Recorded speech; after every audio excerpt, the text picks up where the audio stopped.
And what's deep about it is that our society has become nothing but nurturing.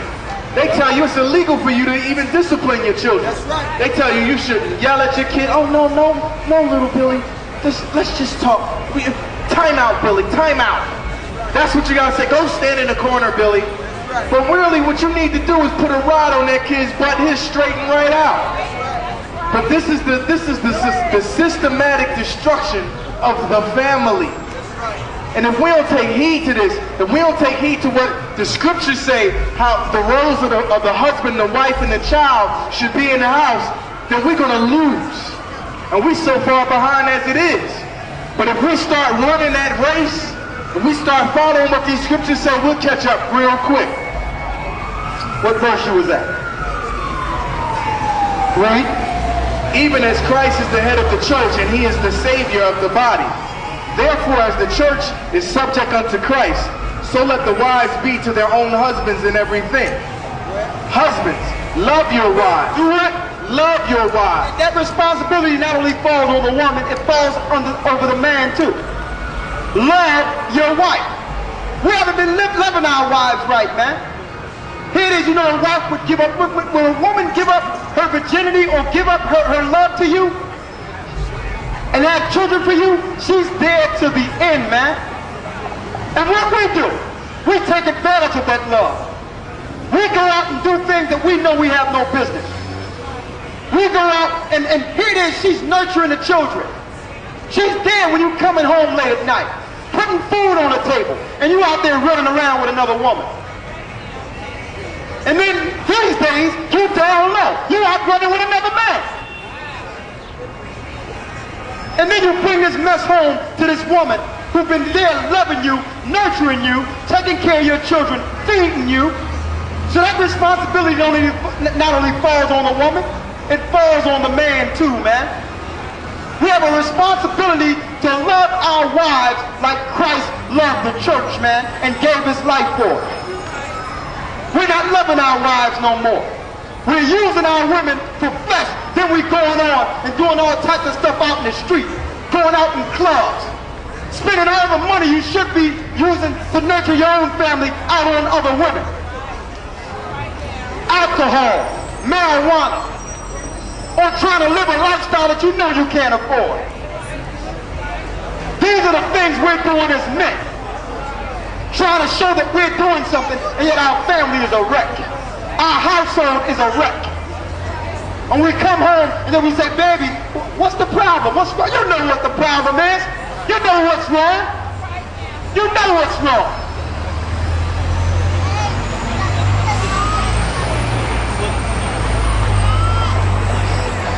Okay, we're going to that in a second. You a Muslim? You want to know? We're going to give it to you, brother. You got time? Huh? All right, just stick with us. We're going to go through it because this is deep what we're bringing out right now. Because we have to let everybody, even though everybody say that family is important, a lot of you don't understand how important it is. Your family is everything, man. It's everything. It's the total representation of the heavenly. Thou shalt be done on earth as it is in heaven. When the Lord made earth, he intended for it to be the same way with the family. That's why he made male and female, made he them. So that we can know how it is to nurture a family. How you treat a family is how you're going to treat everything you deal with. And brothers and sisters out there, we don't ask you for anything and we won't. But we have some water back here if you're thirsty, some spring water. Sisters, can you make sure they have some? If you're out here listening, or if you're walking by, if you need some water, we can give you water. We can give you both waters. We give you the water that will never dry up right here, and we can give you the spring water if you need that too. Okay? Read on. Husbands, love your wives even as Christ also loved the church and gave himself for it. Go ahead. That he might sanctify and cleanse it with the washing of water by the word. Speaking of water, read it again. That he might sanctify and cleanse it with the washing of water by the word. That's what we're not doing in our families anymore. I remember when my grandmother and grandfather used to sit down in the Bible. They used to sit down and have this big Bible. Looked like it came down from heaven itself. It had the history of the family tree in it. This big, big Bible had all the history of the family in it. And they used to read together, man.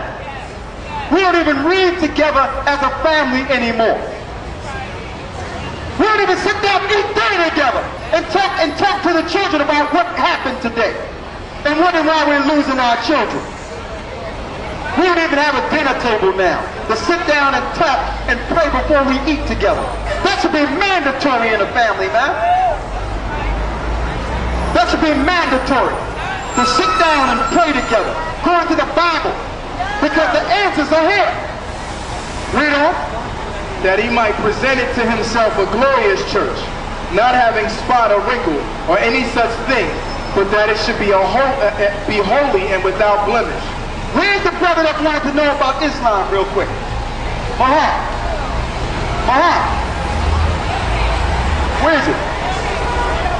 Okay, we're going to make sure we get it. Read on. That he might present it to himself a glorious church, not having spot or wrinkle or any such thing, but that it should be holy and without blemish. So ought men to love their wives as their own bodies. We're supposed to love our wives as our own bodies. And guess what, brothers and sisters? That's why the Lord says, be not deceived, God is not mocked. For whatsoever you sow, you're going to reap. A lot of you out there doing things against your wife, and then you feel a certain type of way when she go out and do something against you. When the only thing you're feeling is what she felt. Let's not defraud each other anymore, man. There's nothing more important than your wife. Whatever you're doing against your wife, you're doing against yourself. That's when two flesh become one. And the Lord said, what he put together, let no man put asunder. Really, there should be no such thing as divorce. The Lord said he put that in the law because the hardening of the hearts of the people. Because of Moses, when they was going into Israel, there were so many arguments, they put that in the law. But in the beginning, a man with a woman, they were supposed to be with that woman for all their life and raise their children. You don't want your child jumping, when you get on to see your child jump from girlfriend to girlfriend, or your daughter jumping from man to man. Where do they learn that from? They learn that from us. They learn that from us. Read on. He that loveth his wife loveth himself. For no man ever yet hated his own flesh, but nourisheth and cherisheth it, even as the Lord the church. For we are members of his body, of his flesh, and of his bones. For this cause shall a man leave his father and mother, and shall be joined unto his wife, and they two shall be one flesh. And a lot of people wondered, okay, and we're going to hit home right here. I know this hitting home with a lot of people because you know what? We all can go back and say, you know what? I remember I had that one woman that was in my life that was right. And she's gone.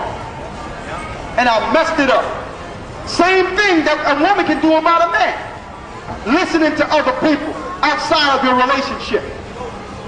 Instead of nurturing your own relationship. Bringing the Bible home. Listening to other people. And at the end of the day, they'll look at you and they'll laugh at everything. They'll tell you something, then laugh at your demise.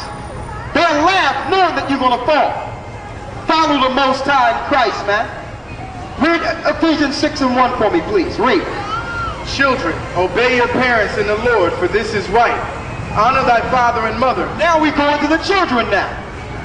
Now you wondering why our children running around out of their mind? Our children running around with no understanding? Read that part again. Children, obey your parents in the Lord, for this is right. They're not obeying the parents anymore. You know why? Because their parents are not spiritual anymore. The parents are not bringing the scriptures and bringing the rod and bringing the spiritual understanding to their children anymore. And we're going to work and we're allowing, like the brother said, we're allowing TV and video games to raise our children.